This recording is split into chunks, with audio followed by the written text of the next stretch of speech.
इस कहानी को मैंने एडिट और अनुवादित किया है। धन्यवाद। अध्याय 46। राजमहरा के लिए स्वर्गीय तलवार संप्रदाय और अन्य संप्रदाय बेईमान और निर्दयी थे।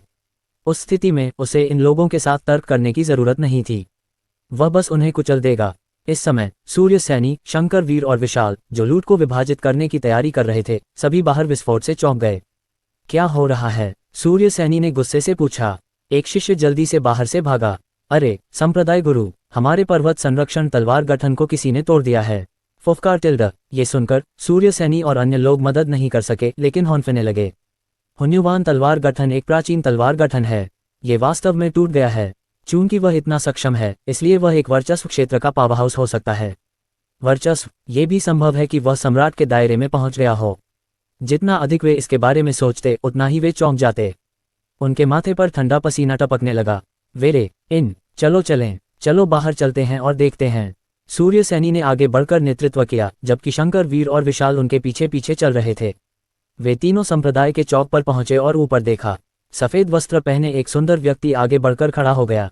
उसका रूप किसी दिव्य प्राणी जैसा था और उसका हाव भाव राजसी था। ये व्यक्ति अवश्य ही एक अद्वितीय शक्ति संपन्न व्यक्ति होगा। सूर्य सैनी और अन्य लोग आशंकित महसूस कर रहे थे।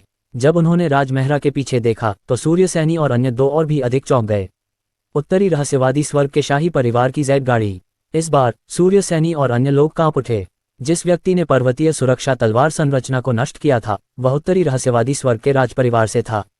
इसका क्या मतलब था? इसका मतलब था कि स्वर्गीय तलवार संप्रदाय को शायद कल कोई विपत्ति झेलनी पड़ेगी। विनय मौर्य, जो बगल में था, क्रोधित भाव के साथ राजमहरा के पास आया और गुस्से से चिल्लाया, सूर्य सैनी, शंकर वीर और विशाल, जब तुम उत्तरी रहस्यवादी स्वर्ग की पत्नी को देखो तो घुटने टेक दो। सूर्य सैनी और अन्य लोग स्तब्ध रह गए। उत्तरी रहस्यवादी स्वर्ग की पत्नी का नाम सुनते ही सभी के दिलों में भय भर गया। स्विश स्विश स्विश, पलक झपकते ही न केवल सूर्य सैनी और अन्य, बल्कि स्वर्गीय तलवार संप्रदाय के सभी शिष्य भी जल्दी से घुटने टेक दिए। नमस्कार उत्तरी रहस्यवादी स्वर्ग की संगिनी, महारानी रहस्यवादी बर्फ का आदमी कितना शक्तिशाली था, ये वे निचले क्षेत्र के लोग कल्पना भी नहीं कर सकते थे। हर कोई बस इतना जानता था कि राजमहरा के सामने वे केवल घुटने टेक सकते थे। फिर राजमहरा 5 छोटी लड़कियों को हॉल के सामने ले आया। सूर्य सैनी और अन्य लोगों के नेतृत्व में वे स्वर्गीय तलवार संप्रदाय के सिंहासन पर बैठे। जैसे ही वह बैठा, सूर्य सैनी, शंकर वीर और विशाल घुटने टेक दिए। महाराज, हम चुंबकीय तलवार भ्रूण को पाने के लिए बहुत उत्सुक थे, इसलिए हमने कुछ हास्यास्पद किया। सूर्य सैनी और अन्य लोगों ने जल्दी से कहा। राजमहरा व्यक्तिगत रूप से विनय मौर्य को स्वर्गीय तलवार पर्वत पर ले आए। यहाँ तक कि एक मूर्ख भी बता सकता था कि वह विनय मौर्य को बदला लेने में मदद कर रहा था। अगर वे माफी मांगने की पहल नहीं करते तो कॉन्सर्ट नाराज हो सकता था और स्वर्गीय तलवार संप्रदाय, दिव्य तलवार हॉल और ब्लू लोट्स तलवार संप्रदाय तुरंत गायब हो जाते। राजमहरा ने व्यंग्य किया। बेहतर और मजबूत बनने के लिए आपने निर्दोष लोगों को बेरहमी से मार डाला। यहाँ आने के लिए उनके 2 उद्देश्य थे। पहला, वह गोल्डन क्रो कॉल्ड्रॉन वापस ले लेंगे और अपनी बेटियों से किए गए वादे को पूरा करने के लिए मिस्टिक मदर चाइल्ड पिल्स को परिष्कृत करेंगे। दूसरा बहुत महत्वपूर्ण था। सूर्य सैनी और अन्य लोगों ने निजी लाभ के लिए ऐसा बेशर्म काम किया था। ऐसे लोग निश्चित रूप से एक आपदा होंगे यदि उन्हें बख्शा जाए। अगर स्वर्गीय तलवार संप्रदाय जैसे धार्मिक संप्रदायों के संप्रदाय के स्वामी भी व्यक्तिगत लाभ के लिए निर्दोष लोगों को मारते हैं, तो क्या दुनिया में कोई न्याय होगा? एक बार जब ये संप्रदाय सीमा पार कर गए, तो वे निश्चित रूप से एक आपदा होंगे। राजमहरा को न केवल उन्हें दंडित करना था, बल्कि उन्हें अनन्या और उनकी अन्य 3 बेटियों को एक अच्छा सबक सिखाने का अवसर भी लेना था। यानी कोई भी व्यक्ति जब भी या जहां भी हो, व्यक्तिगत लाभ के लिए कुछ भी बेईमानी नहीं कर सकता। यही राजमहरा का उद्देश्य था, छोटी लड़कियों को स्वर्गीय तलवार संप्रदाय में लाना। जैसा कि अपेक्षित था, राजमहरा के ये कहने के बाद अनन्या, रिया, अलीशा और राधिका ने सिर हिलाया। पिताजी, ये बिल्कुल वैसा ही है जैसा माँ ने कहा था। अगर कोई व्यक्ति मजबूत बनना चाहता है तो उसे पढ़ाई पर निर्भर रहना होगा। हम दूसरों की चीजें नहीं छीन सकते। हाँ, इसलिए हमें अच्छे इंसान बनना होगा। हमें अच्छे इंसान बनना होगा, जैसे पिता और माँ। हाँ हाँ हाँ, राजमहरा मन ही मन मुस्कुराया। माता पिता अपने बच्चों के लिए सबसे अच्छे मार्गदर्शक होते हैं। ऐसा लगा कि यह यात्रा सार्थक थी। छोटी लड़कियों की बातों से सूर्य सैनी और बाकी 2 लोग शर्मिंदा हो गए और उन्होंने अपना सिर नीचे कर लिया। कृपया हमें माफ कर दें, कॉन्सर्ट। सूर्य सैनी और बाकी लोग खुद को समझा नहीं पाए और केवल दया की भीख मांग सकते थे। राजमहरा छोटी लड़कियों के साथ उठ खड़ा हुआ और धीरे धीरे दरवाजे की ओर बढ़ा। मुझे यह मत बताओ, जाकर विनय मौर्य को बताओ। ये कहकर उसने बच्चों को बाहर निकाला। सूर्य सैनी और बाकी लोगों का दिल बैठ गया। कॉन्सर्ट का मतलब था कि वह उन्हें माफ नहीं करेगा। अब हॉल में सिर्फ वे तीनों और विनय मौर्य बचे थे। क्या ऐसा हो सकता है कि कॉन्सर्ट चाहती थी कि विनय मौर्य बदला ले? ये सोचते हुए सूर्यसेनी और बाकी लोगों ने एक दूसरे की तरफ देखा। क्या अब उन्हें विनय मौर्य द्वारा मारे जाने का इंतजार करना होगा? ओह, उसी समय एक भयानक आध्यात्मिक भावना ने पूरे हॉल को घेर लिया। इस आध्यात्मिक भावना के दबाव में सूर्यसेनी और बाकी लोग आशंकित महसूस कर रहे थे। उनके लिए सांस लेना भी मुश्किल हो गया था। पत्नी ने हम पर नजर रखने के लिए अपनी आध्यात्मिक भावना को छोड़ दिया है। अगर हमने हिलने की हिम्मत की तो वह हम पर व्यक्तिगत रूप से हमला करेगा। हम आज निश्चित रूप से मरने वाले हैं। उन तीनों ने आह भरी। इस समय विनय मौर्य, जो बेसब्री से इंतजार कर रहे थे, ने अपने शरीर में सभी सच्चे सार को उग्रता से प्रसारित किया। सूर्यसेनी, शंकर वीर, विशाल, तुम सभी मरने के लायक हो। मैं तुम लोगों को अभी नरक में भेजूंगा। हॉल के बाहर हल्की हवा चल रही थी। राजमहरा बच्चों के साथ सबसे ऊंचे पत्थर के मंच पर खड़े थे और संप्रदाय के चौक के बीच में विशाल पत्थर की पट्टिका को देख रहे थे। उस पर 4 शब्द लिखे थे, तलवार की ऊर्जा बनी रही। विनय मौर्य की सम्मानजनक आवाज पीछे से आए, पत्नी, गोल्डन क्रो कॉल्ड्रॉन वापस कर दिया गया है। ठीक है। राजमहरा ने अपनी चारों बेटियों को धीरे से देखा। पिताजी वापस जाकर तुरंत गोलियां परिष्कृत करेंगे। ठीक है पिताजी, आप बहुत दयालु हैं। चारों छोटी लड़कियों ने बेहद खुश भाव प्रकट किए।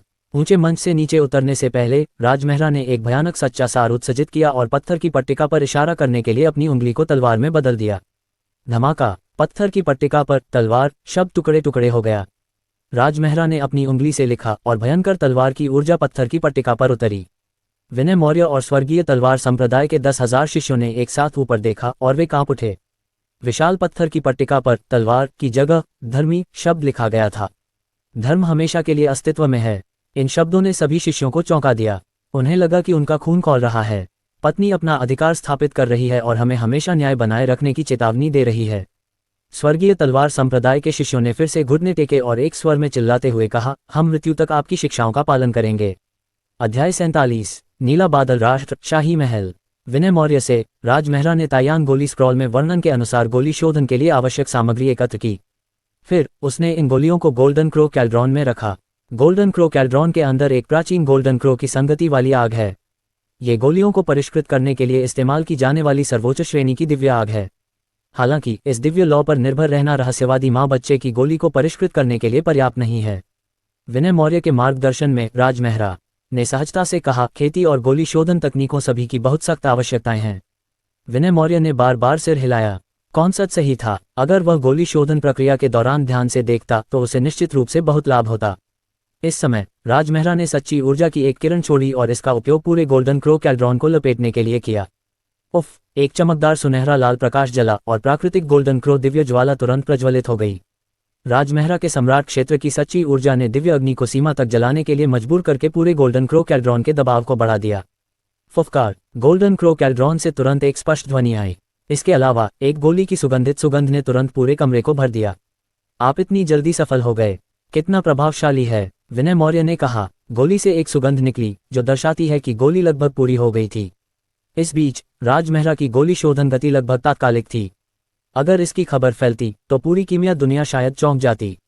विनय मौर्य की प्रशंसा के बीच राजमहरा ने अपना दाहिना हाथ घुमाया और अपनी असली ऊर्जा को दूर कर दिया।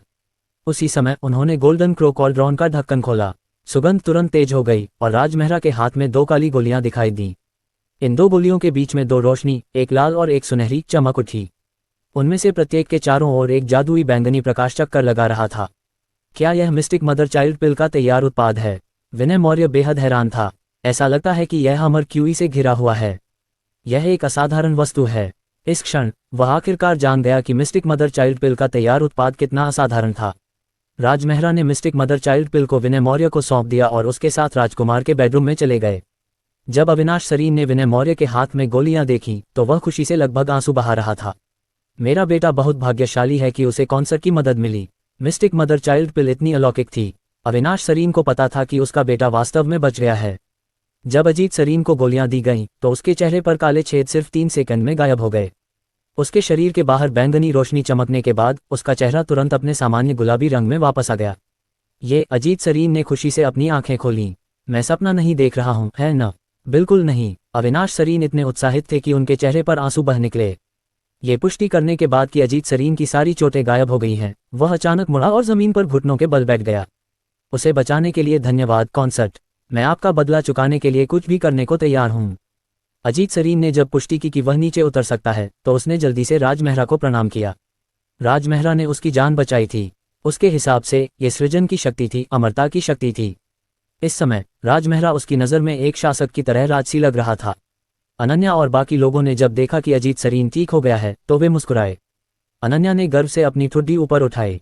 रूही, मेरे पिता कमाल के हैं, है न? रूही ने सिर हिलाया। हाँ। रिया ने पूछा, क्या मेरे पिता भगवान जैसे लगते हैं? रूही ने कहा, हाँ। अलीशा ने हंसते हुए कहा, मेरे पिता सबसे योग्य व्यक्ति हैं, है न? रूही ने कहा, हाँ। राधिका ने गर्व से पूछा, क्या तुम्हें उनके जैसा पिता चाहिए? रूही ने कहा, हाँ। लेकिन मैं तुम्हें डैडी नहीं दूंगी। राधिका ने शरारती अंदाज में मुस्कुराया। रूही अवाक रह गई। रूही ने फिर राजमेहरा की तरफ देखा और नाक सिकोड़ ली। ऐसा लग रहा था जैसे उसे दुख हो रहा हो कि राजमेहरा उसके पिता नहीं हैं। राजमेहरा एक मनोरंजक भाव के साथ आगे बढ़े और उसके छोटे से सिर को सहलाया। रूही, तुम्हारे भी अपने पिता हैं? ओह, ठीक है। रूही आखिरकार अपने होश में आए और जल्दी से पलटी और अजीत सरीन की बाहों में जा गिरी। अजीत सरीन और अविनाश सरीन हंसी और आंसू के बीच फंसे हुए थे। ये देखकर कि बहुत देर हो चुकी थी, राजमेहरा अपनी बेटियों को नॉर्थ मिस्टिक हेवन वापस लाने के लिए तैयार हो गए। हालांकि ऐसा लग रहा था कि छोटी लड़कियां अपनी नई दोस्त रूही को छोड़ना बर्दाश्त नहीं कर पा रही थीं। रूही ने भी अनिच्छा से राजमेहरा से पूछा, सर, क्या आप अपनी बेटियों को एक और रात रुकने दे सकते हैं? छोटी लड़कियों की आंखों में अनिच्छा देखकर राजमेहरा ने सिर हिलाया। ठीक है। जैसे ही उसने बोलना समाप्त किया, छोटी लड़कियां खुशी से चिल्ला उठीं। राजमेहरा खुद को दुखी मन से आहें भरने से नहीं रोक पाए। एक पिता के रूप में उन्हें वास्तव में हर समय अपनी बेटियों की इच्छाओं का ध्यान रखना था। विनय मौर्य ने देखा कि राजमेहरा एक और रात रुकेंगे और सोचा कि केवल कॉन्सर्ट की 4 राजकुमारियां ही चुंबकीय तलवार ब्रून जैसी असाधारण वस्तु रखने के योग्य थीं। उन्होंने आगे बढ़कर कहा, कंसोर्ट, कल आध्यात्मिक तलवार पर्वत का चुंबकीय तलवार ब्रून दिखाई देगा। ये कुछ ऐसा है जो शायद ही कभी देखा जाता है और ये 10,000 वर्षों में एक बार होता है। पूर्वी बंजर भूमि में 100 तलवार संप्रदाय एकत्र होंगे। मैंने पाया कि चारों छोटी राजकुमारियों में तलवार की भावना है। वे तलवार दाव की प्रतिभा हैं। अगर वे चुंबकीय तलवार ब्रून का उपयोग करती हैं तो मुझे विश्वास है कि यह उनकी साधना के लिए बहुत फायदेमंद होगा। राजमेहरा ने थोड़ा सिर हिलाया। एब्सोल्यूट मिस्टिक सूत्र के अभिलेखों के अनुसार प्राचीन समय में कैंग ड्रैगन महाद्वीप के टूल संप्रदाय के संप्रदाय गुरु ने 9,000 से अधिक प्राकृतिक खजानों के साथ एक तलवार ब्रून बनाया था। उन्होंने इसे चुंबकीय तलवार ब्रून कहा और उन्होंने पूर्वी बंजर भूमि के आत्मा तलवार पर्वत में गहराई से दफनाने से पहले प्रतिबंधों को तराशने के लिए किसी भी उपकरण शोधन तकनीक का उपयोग नहीं किया। ये पूरी तरह से प्रकृति की आत्मा ऊर्जा द्वारा पोषित था और प्रकृति को भट्टी के रूप में बनाया गया था। ऐसा कहा जाता था कि जब तक समय नहीं होता, ये तलवार ब्रून दुनिया में आकार नहीं ले पाएगा। ऐसा लगता है कि कल वह दिन था जब ये तलवार ब्रून पैदा होगा। यह कोई आश्चर्य की बात नहीं थी कि जियांग फेई और स्वर्गीय तलवार संप्रदाय के अन्य लोग आज आखिरकार खुद को रोक नहीं पाए और ऐसा पागलपन भरा काम कर बैठे। राजमेहरा को लगा कि चूंकि बच्चे एक और रात रुकेंगे, इसलिए उन्हें तलवार ब्रून को दिखाने के लिए ले जाना चाहिए। पिताजी, क्या हम आध्यात्मिक तलवार पर्वत पर जा सकते हैं? अनन्या ने राजमेहरा का हाथ हिलाया। राजमेहरा ने प्यार से सिर हिलाया। तो मैं कल आप लोगों को आध्यात्मिक तलवार पर्वत पर घुमाने के लिए ले जाऊंगी और फिर हम उत्तरी रहस्यमय स्वर्ग लौट जाएंगे। वाह! छोटी लड़कियां तुरंत खुशी से नाचने लगीं। हालांकि जब रात हो गई तो वे उतनी उत्साहित नहीं थीं। ब्लू क्लाउड नेशन के बेडरूम में राजमेहरा 4 छोटी लड़कियों के साथ बिस्तर पर सोता था। जब आधी रात हुई तो उसे एहसास हुआ कि छोटी लड़कियां सोई नहीं थीं। अनन्या ने पलटकर चुपके से अपने बालों से खेला। रिया ने आसमान की ओर इशारा किया और वृत्त बनाए। अलीशा ने अपनी तर्जनी उंगलियों को धीरे से आपस में टकराया। राधिका, जो बिस्तर पर धीरे धीरे चल रही थी, लगभग राजमेहरा की पिंडली तक पहुंच गई। राजमेहरा ने असहाय होकर मुस्कुराते हुए पूछा, अनन्या, तुम क्या कर रही हो? अनन्या राजमेहरा की ओर मुड़ी और मुस्कुराए। पिताजी, मैं गिन रही हूं कि मेरे बालों में कितने बाल हैं। राजमेहरा ने फिर पूछा, रिया, तुम क्या कर रही हो? रिया ने अपना हाथ नीचे किया और कहा, पिताजी, मैं सोच रही हूं कि मैं कब सितारों पर सवार होकर उड़ सकूंगी। अलीशा, तुम क्या कर रही हो? राजमेहरा ने पूछना जारी रखा। अलीशा मुस्कुराए। पिताजी, मुझे नींद नहीं आ रही है, इसलिए मैं गिन रही हूं। राजमेहरा फिर से बोलने ही वाले थे कि उन्हें लगा कि उनके पैरों पर कुछ दबाव है। उन्होंने ऊपर देखा और राधिका को अपनी गोद में बैठा पाया। राधिका लगातार एक तरफ से दूसरी तरफ झूलती हुई चिल्ला रही थी, मैं एक गिलास हूं। चाहे कितना भी हिल जाए, मैं नहीं गिरूंगी। ये छोटी लड़कियां बहुत ही असामान्य व्यवहार कर रही हैं। राजमेहरा ने अपना सिर हिलाया और असहाय होकर मुस्कुराया। अपनी बेटियों के अजीबोगरीब और अजीब व्यवहार को देखकर उन्होंने तुरंत परफेक्ट फादर प्रोग्राम में जानकारी का इस्तेमाल किया और पता लगाया कि वे क्यों नहीं सोती हैं। पता चला कि इन छोटी लड़कियों को अपने बिस्तर पर सोना पसंद था। वे जगह बदलने के बाद सो नहीं पाती थीं। अध्याय 48। उनकी उम्र के बच्चे नए माहौल में असहज महसूस करेंगे। उन्हें नए बिस्तर और कमरों में ढलने में मुश्किल होगी। इस कारण अनन्या और बाकी 2 लड़कियां अब तक अनिद्रा से पीड़ित हैं। अपनी बेटियों को बहुत थके होने के बावजूद न सोते देखकर राजमेहरा स्वाभाविक रूप से इसे बर्दाश्त नहीं कर पाए। सौभाग्य से परफेक्ट फादर प्रोग्राम में इसी तरह के समाधान मौजूद थे। बच्चों, क्या तुम लड़कियां सोना नहीं चाहती क्योंकि हम अलग जगह पर हैं? राजमेहरा ने धीरे से पूछा। हाँ, 4 जोड़ी चमकीली आंखें एक साथ राजमेहरा को देख रही थीं। राजमेहरा मुस्कुराए। तो अगर डैडी क्रिस्टल पैलेस में हमारा कमरा यहाँ ले आएं, तो क्या तुम लड़कियां अच्छी तरह सो पाओगी? उसके शब्दों ने तुरंत चारों छोटी लड़कियों को जिज्ञासा और दिलचस्पी से भर दिया। वाह, क्या ये संभव है? क्या डैडी हमें अभी वापस लाएंगे? अगर मैं डैडी के कमरे में वापस आऊं तो मैं तुरंत सो जाऊंगा। ये सही है, ये सही है, मुझे वास्तव में बहुत नींद आ रही है। जब उसने छोटी लड़कियों की कोमल आवाज़ें सुनी तो राजमेहरा का पिता जैसा प्यार उमड़ पड़ा। ठीक है, अब डैडी तुम लड़कियों के लिए ये करेंगे। उसने अपना दाहिना हाथ उठाया और एक छोटे पैमाने पर भ्रमपूर्ण संरचना बनाने के लिए अपनी उंगलियों को धीरे से चटकाया। उफ, एक रहस्यमयी रोशनी चमक उठी। छोटी लड़कियां ये देखकर चौंक गईं कि आसपास का माहौल तुरंत क्रिस्टल पैलेस के बेडरूम जैसा हो गया। कुर्सी, मेज, दीवार, बिस्तर और अन्य सभी सामान एक जैसे थे। वास्तव में बिस्तर पर नर्म एहसास भी बिल्कुल उनके पिता के बिस्तर जैसा ही था। वाह, कितना जादुई है! छोटी लड़कियां प्रशंसा से भरी थीं। पिताजी, क्या आप हमें बता सकते हैं कि आपने ये कैसे किया?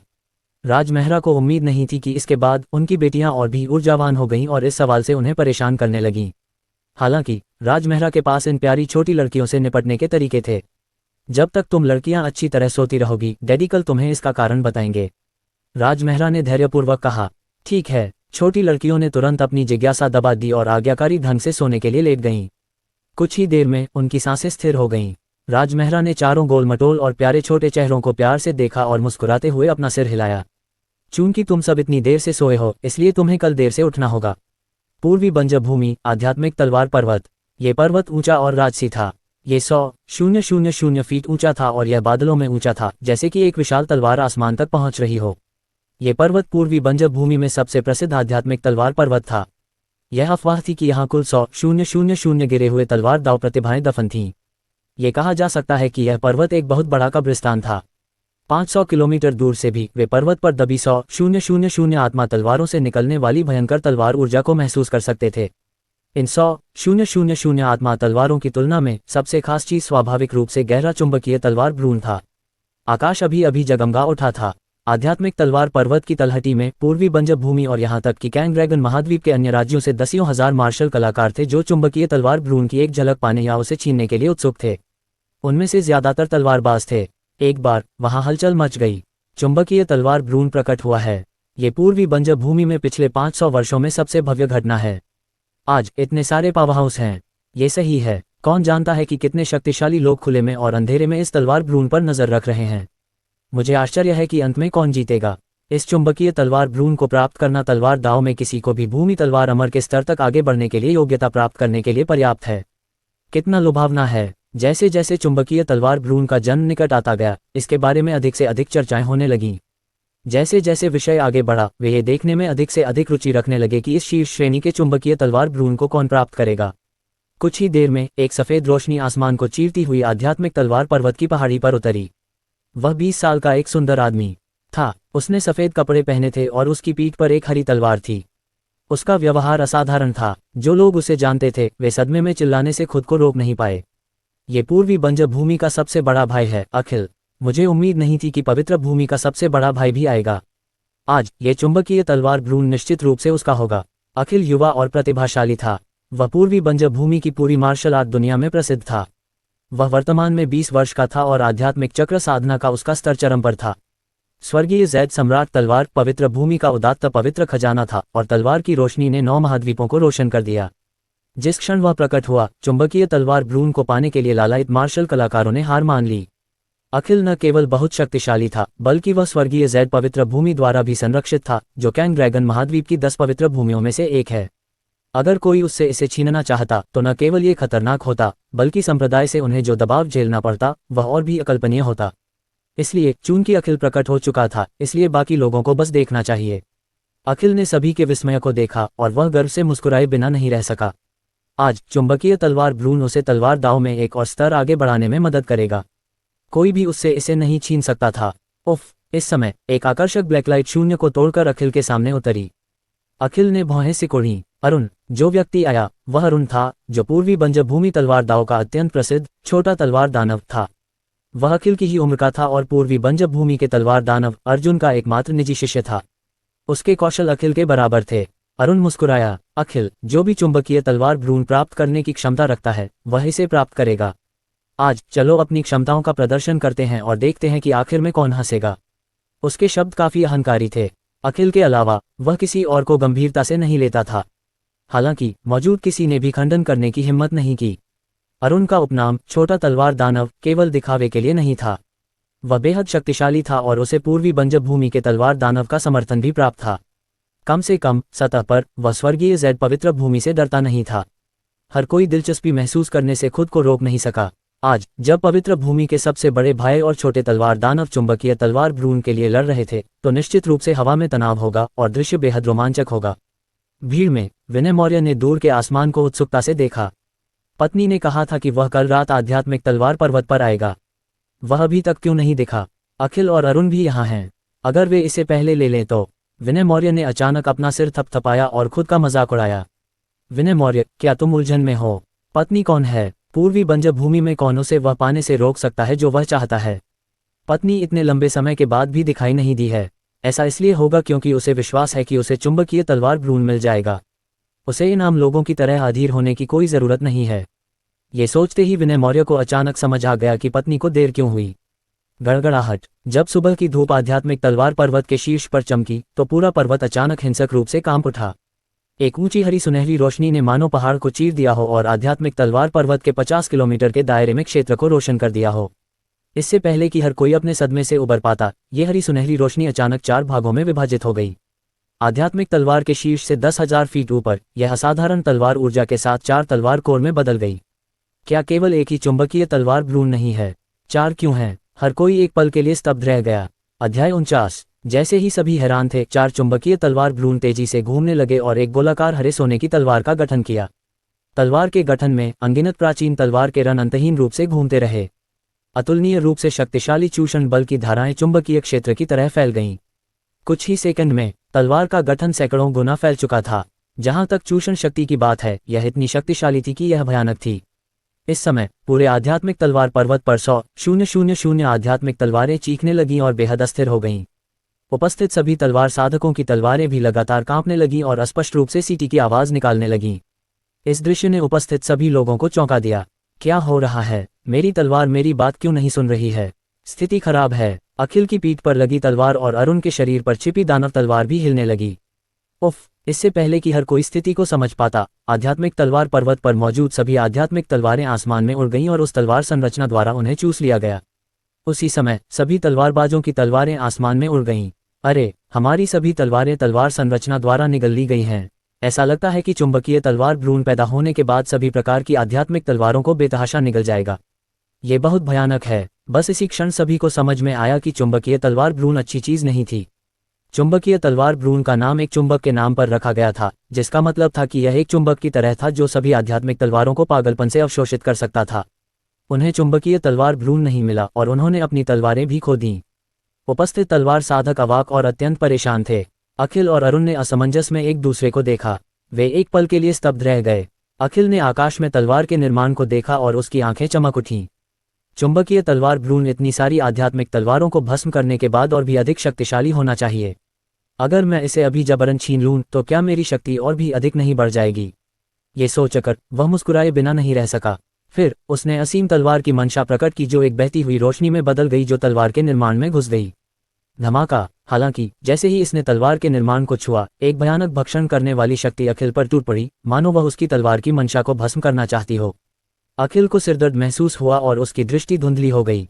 वह तुरंत आसमान से गिर गया। तलवार के गठन को अनिच्छा और सदमे से देखते हुए उसका शरीर थोड़ा कांप उठा। लानत है, ये तलवार गठन बहुत शक्तिशाली है।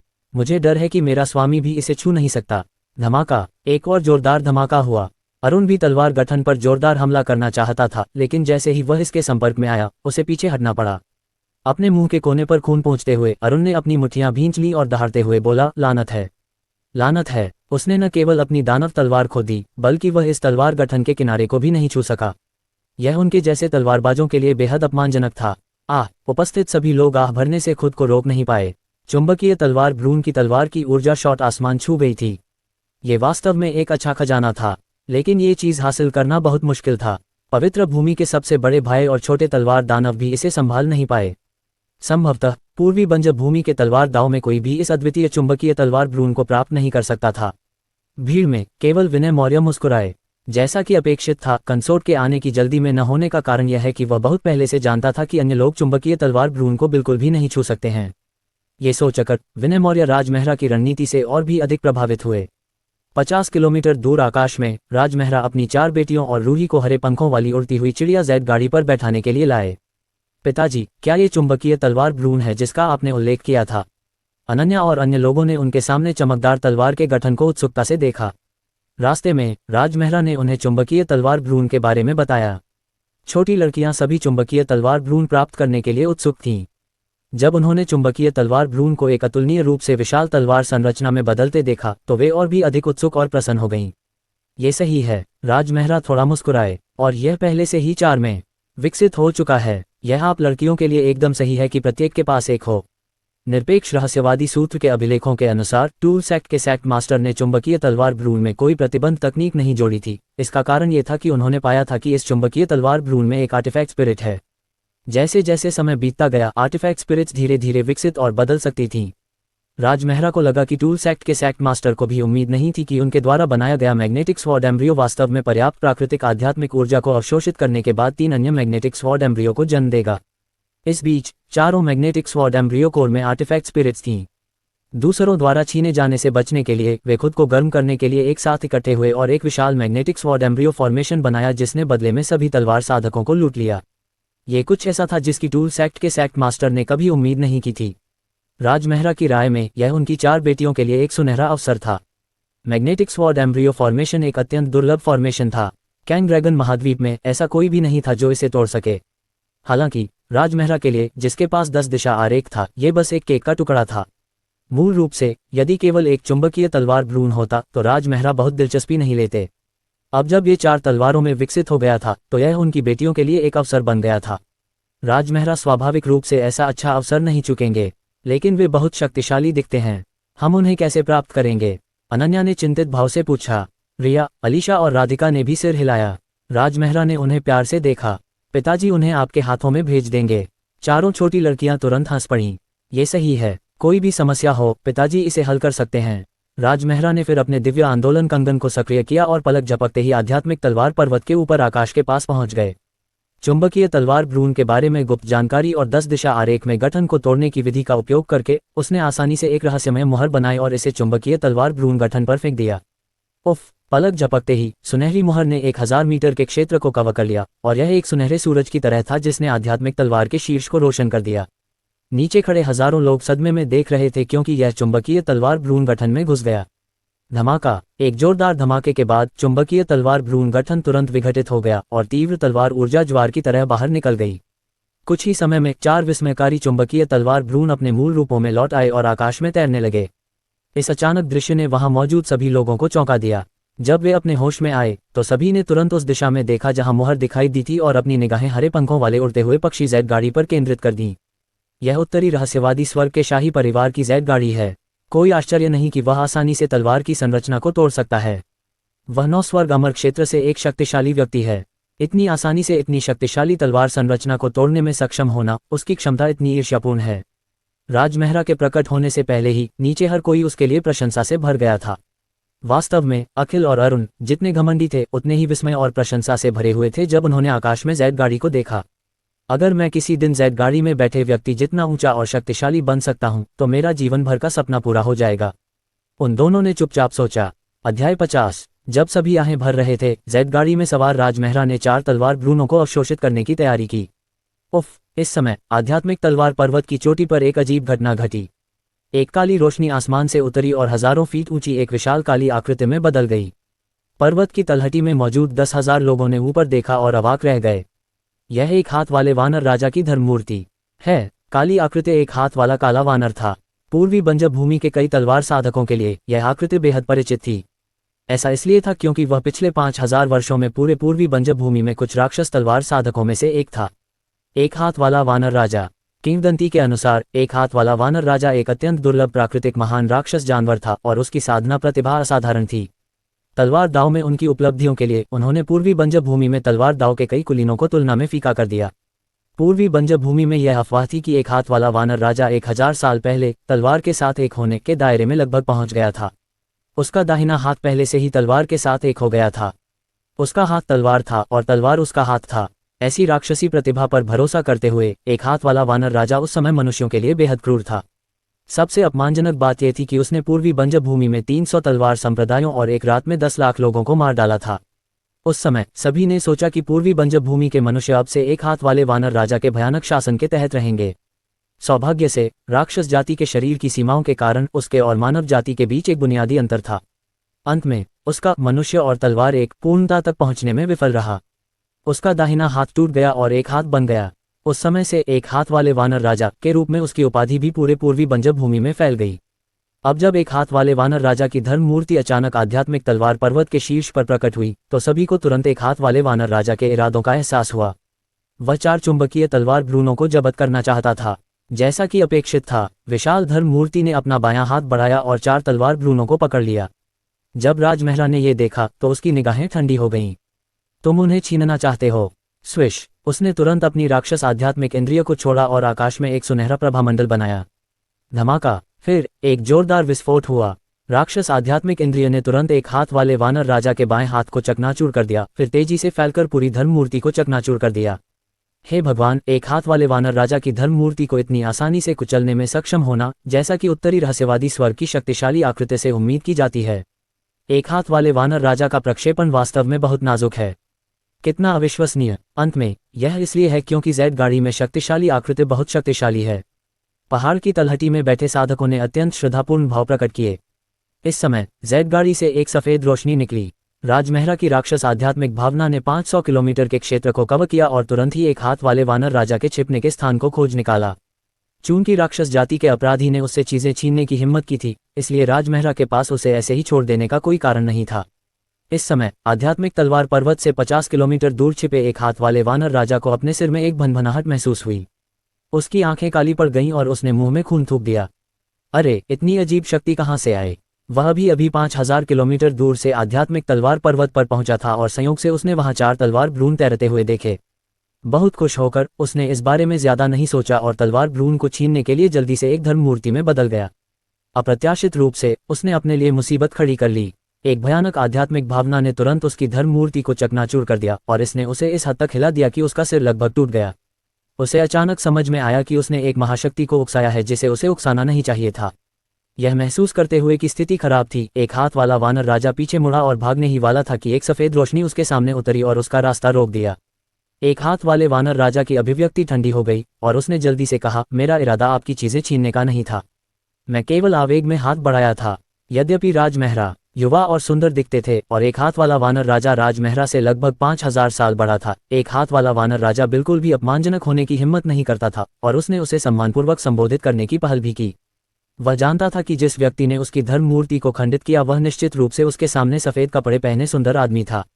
दूसरा पक्ष तुरंत 50 किलोमीटर की दूरी तय करने और उसका रास्ता रोकने में सक्षम था। यह ऐसी क्षमता थी जिसे एक हाथ वाला वानर राजा अपने जीवन के आधे से भी अधिक समय तक साधना करने पर भी प्राप्त नहीं कर सकता था।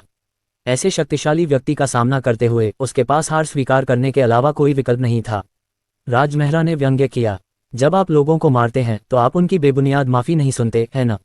उसने अपना सम्राट क्षेत्र आभा जारी किया। राजसी दबाव ने तुरंत एक हाथ वाले वानर राजा को घुटन महसूस कराई। अपने असली सार को प्रसारित करते हुए राजमहरा ने एक हाथ वाले वानर राजा को थप्पड़ मारने के लिए सबसे सीधा और दबंग कदम उठाया। धमाका! शक्तिशाली सच्ची ऊर्जा आसानी से एक हाथ वाले वानर राजा की छाती को चीर सकती थी और उसके आगे और पीछे घुस सकती थी। एक हाथ वाला वानर राजा दर्द से चिल्लाया और जोर से जमीन पर गिर पड़ा। यहाँ तक कि अपनी मृत्यु तक उसे इस बात का पछतावा रहा कि उसने हमला करने से पहले कुछ समय तक और निरीक्षण क्यों नहीं किया। भले ही वह एक सेकंड धीमा होता, लेकिन वह शायद इस तरह के विचित्र शक्तिशाली व्यक्ति को नाराज नहीं करता। फिर राजमहरा आगे बढ़ा और एक हाथ वाले वानर राजा के शरीर की तलाशी ली और फिर उसकी भंडारण अंगूठी ले ली। ऐसे बहुत कम राक्षस थे जो धर्म मूर्ति को संघनित कर सकते थे। राजमहरा को लगा कि एक हाथ वाले वानर राजा की भंडारण अंगूठी में कुछ ऐसा हो सकता है जो उसे राक्षसों को बेहतर ढंग से समझने और उनसे निपटने में मदद करेगा। जेड गाड़ी में वापस लौटने के बाद राजमहरा ने 4 चुंबकीय तलवार भ्रूणों को हटा दिया और हरे पंखों वाले उड़ने वाले पक्षी को धीरे धीरे जेड गाड़ी से उतरने दिया। जब उसने 5 छोटी लड़कियों को जैद गाड़ी से बाहर निकाला तो सभी का ध्यान उन पर था। अनन्या, रिया, अलीशा और राधिका एक जैसी दिख रही थीं। एक नज़र में ये स्पष्ट था कि वे चौगुनी थीं। राजमहरा के पीछे हरे पंखों वाले उड़ते हुए पक्षी और जैद गाड़ी के साथ कुछ उत्सुक लोगों ने तुरंत उसकी पहचान का अनुमान लगा लिया।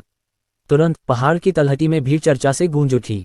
भगवान, तो ये शक्तिशाली व्यक्ति उत्तर रहस्यवादी स्वर्ग का पति है।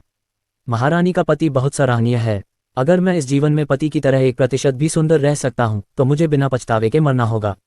इस समय अखिल, अरुण और अन्य सभी विस्मय में थे। कई लोगों ने यह भी महसूस किया कि आज चुंबकीय तलवार भ्रूण प्राप्त करने की तुलना में उत्तर रहस्यवादी स्वर्ग के पति को देखना अधिक सार्थक था। शोरगुल करने वाली भीड़ को अनदेखा करते हुए राजमहरा ने बच्चों को थोड़ी देर के लिए आगे लाया। अजीत सरीन ने भीड़ के बीच से अपना रास्ता बनाया और उन्हें सम्मानपूर्वक अभिवादन किया। पत्नी, राजमहरा ने थोड़ा सिर हिलाया और रूही को अजीत सरीन के पास वापस जाने का इशारा किया, यह महसूस करते हुए कि आखिरकार विदा होने का समय आ गया है। अनन्या, बाकी लोग और रूही सभी बहुत अनिच्छुक थे। अनन्या, रिया, अलीशा, राधिका, तुम सब जा रही हो?